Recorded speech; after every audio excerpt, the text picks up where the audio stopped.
आज हम एक बहुत ही महत्वपूर्ण प्रेस कॉन्फ्रेंस के लिए बैठे हैं। बहुत ही महत्वपूर्ण जब मैं कह रहा हूं, अक्सर मैं ऐसे शब्दों का प्रयोग नहीं करता हूं। मैं आपको दिखाऊंगा कुछ ही मिनटों के भीतर कि राज्य सरकार किस तरीके से गलत बयानी करती है।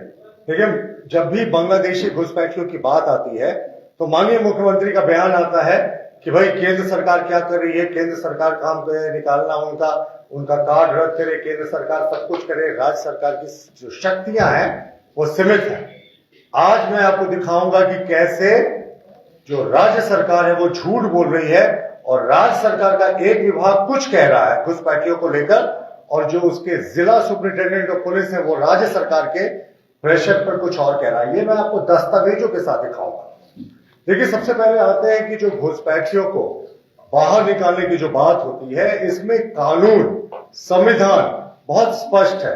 अगर आप देखेंगे तो फॉरेनर्स एक्ट 1946 जो घुसपैठियों के लिए बना हुआ है, सेक्शन 32E 32C, अगर आप इसको मिलाकर देखेंगे, section 5 of the passport entry into India act 1920 और एक जो पत्र जारी किया गया है संविधान के आर्टिकल 258(1) के अंतर्गत, जो सारे राज्य सरकारों को केंद्र सरकार ने जारी किया है, संविधान के आर्टिकल 258(1) के अंतर्गत, उस पत्र का नंबर है 590 F number 4356 IFI dated 19th of April 1958, जो साफ ये कहता है कि detention, deportation of foreign nationals is the responsibility of the state government and union territory. यानी ये जितने मैंने आपको एक्ट अभी बताए और जितना इसका सब क्लॉज बताया, इसमें राज्य सरकार को केंद्र सरकार ने संविधान के अनुच्छेद 258(a) के तहत पत्र लिखकर ये शक्तियां दी हैं कि वो इनको आइडेंटिफाई करे, इनको डिटेन करे और इनको बाहर करे। जो बांग्लादेशी घुसपैठियों को लेकर इनका बार बार बात आता है, और मैं भी अभी दिखाऊंगा कि कैसे इनका एक विभाग कह रहा है कि बड़े पैमाने पर घुसपैठ हुई है और इनके एसपी कह रहे हैं कि 0 है घुसपैठ की संख्या। तो पहले तो इस पे आते हैं। अब राज्य सरकार अपनी जिम्मेवारी से कैसे भागेगी, क्योंकि ये तो साफ संविधान कहता है, पासपोर्ट एक्ट कहता है, फॉरेनर एक्ट कहता है, और ये जो पत्र मैंने आपको दिखाया ये कहता है कि इनको आइडेंटिफाई करना, डिटेन करना और डिपोर्ट करना, बाहर भेजना, इसकी विशुद्ध रूप से जिम्मेवारी जो है वो राज्य सरकार की होती है। लेकिन राज्य सरकार ये यहां बिल्कुल करते दिख नहीं रही, मुख्यमंत्री राजधर नहीं निभा रहे हैं। और सबसे महत्वपूर्ण, आधार कार्ड के संबंध में भी स्पष्ट निर्देश है केंद्र सरकार के मिनिस्ट्री ऑफ होम अफेयर्स का।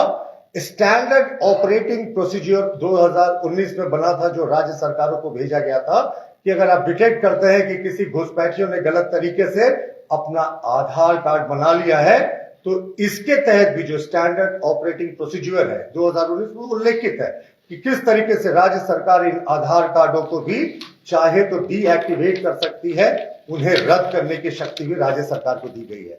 उसके बाद भी ये कहते हैं कि हमारे पास शक्तियां नहीं। अब देखिए, एक बड़ा इंटरेस्टिंग फैक्ट मैं आपको दिखाता हूं।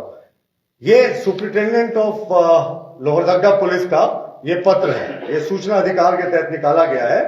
इसमें लिखा है पॉइंट नंबर 3 में, लोहरदगा जिले में बांग्लादेशियों ने शरण लिया, उनकी संख्या 0, यानी लोहरदगा में उनकी संख्या 0।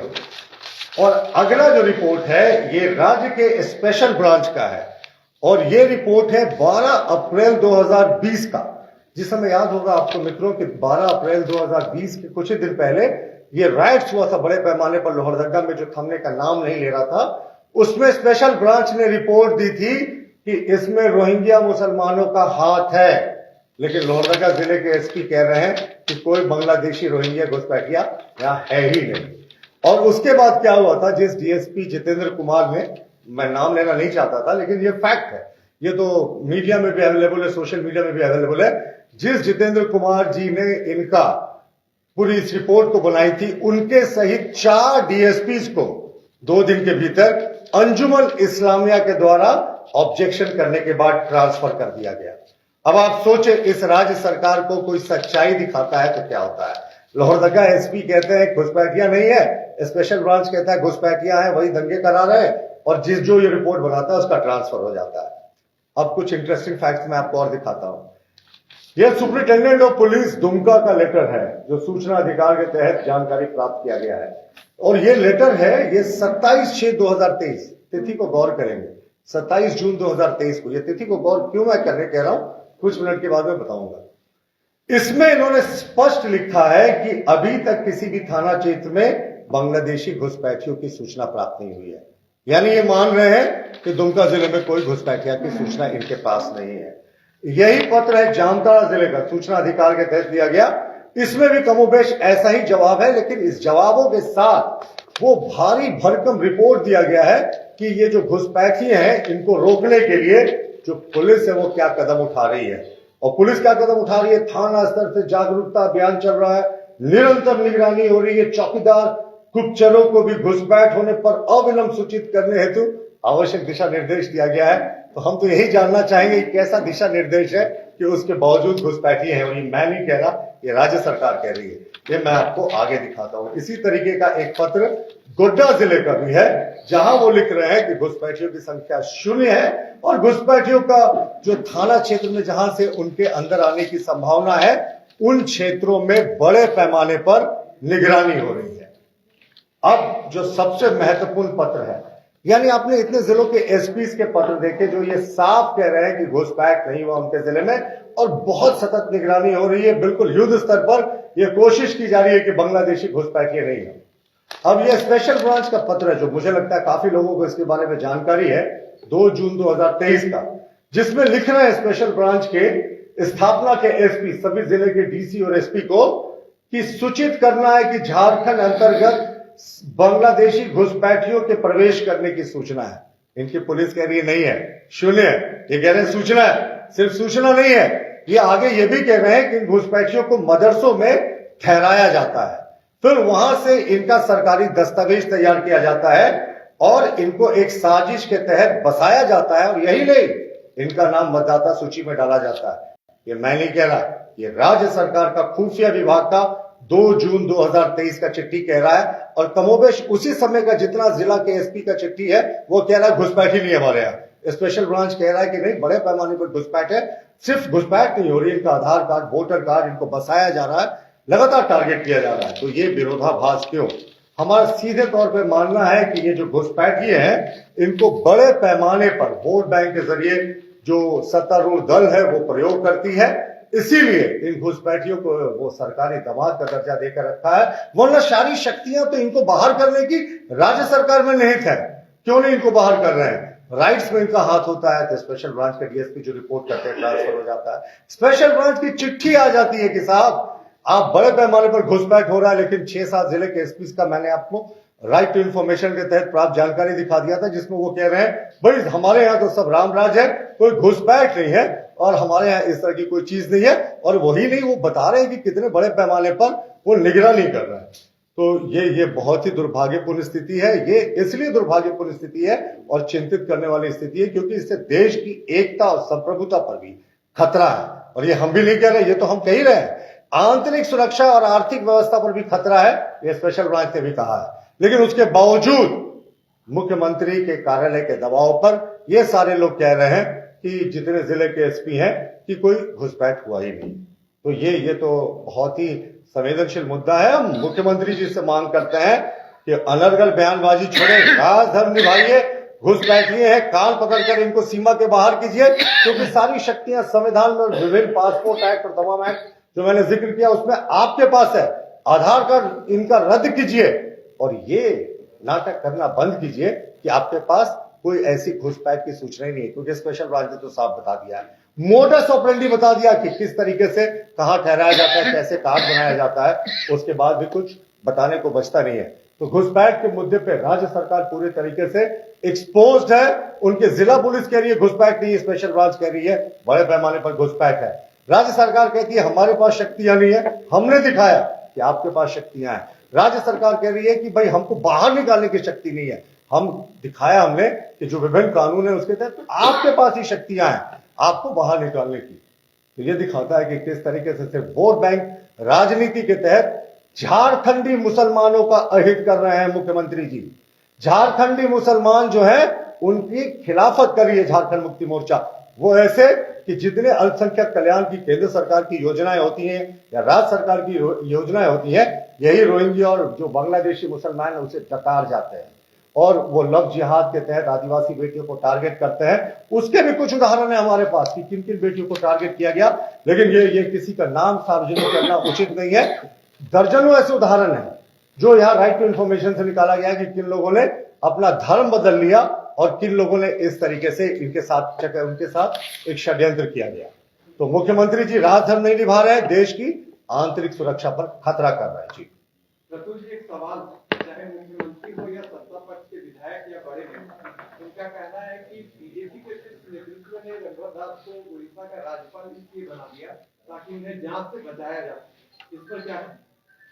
देखिए, हमें लगता था कि मुख्यमंत्री संवैधानिक पद पर रहकर इतनी घटिया बयानबाजी नहीं करेंगे, और कितनी हास्यास्पद बात है, एक पिछड़ा का बेटा इनके गले नहीं उतर रहा। पहले पिछड़ा का बेटा जब प्रधानमंत्री बना तो इन्होंने उनके लिए क्या क्या गालियां यूज की, ये मैं दोहराना नहीं चाहता।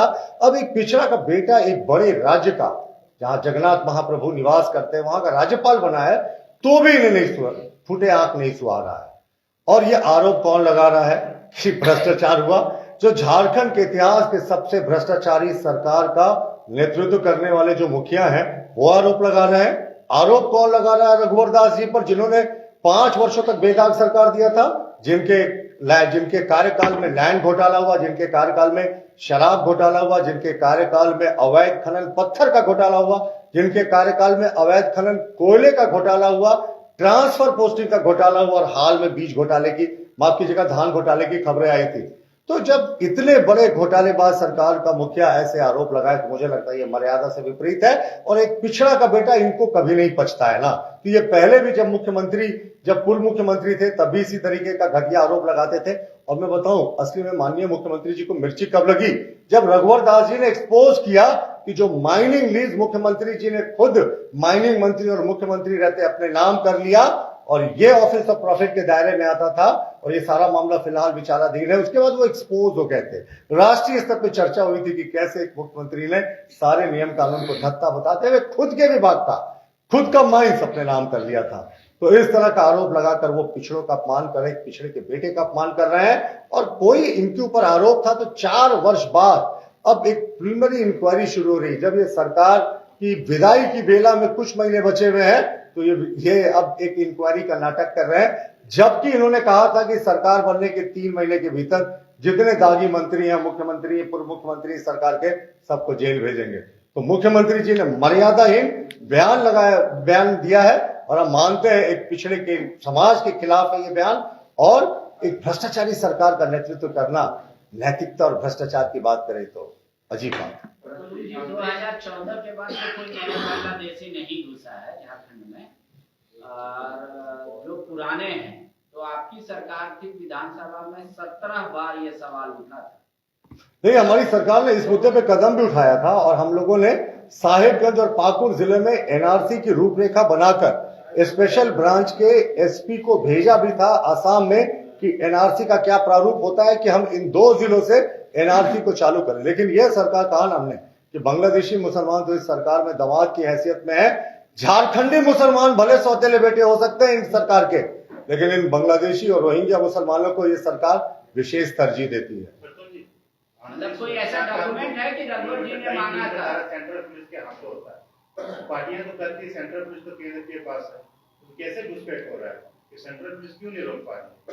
देखिए, अगर बांग्लादेश बॉर्डर को देखा होगा, बांग्लादेश का बॉर्डर जो है तो वो बिल्कुल ऐसा पोरस बॉर्डर है कि वहां जो बाजार भी है बिल्कुल एकदम बॉर्डर से सटा हुआ है। वहां के लोगों के रहने चहने, बोलचाल की भाषा वो बिल्कुल मिलती जुलती है। तो घुसपैठी अगर आ जाते हैं तो उसके बाद उनको आइडेंटिफाई करके खुफिया विभाग की जिम्मेवारी होती है ये करना। और ये घुसपैठ जो हुआ है ये बड़े पैमाने पर हुआ है, लेकिन एक सिस्टमैटिक षड्यंत्र के तहत इनको पिछले 4 वर्षों में वोटर आई कार्ड और सारा कुछ पहुंचाया गया। इनका स्पेशल ब्रांच कह रहा साहब, हम नहीं कह रहे।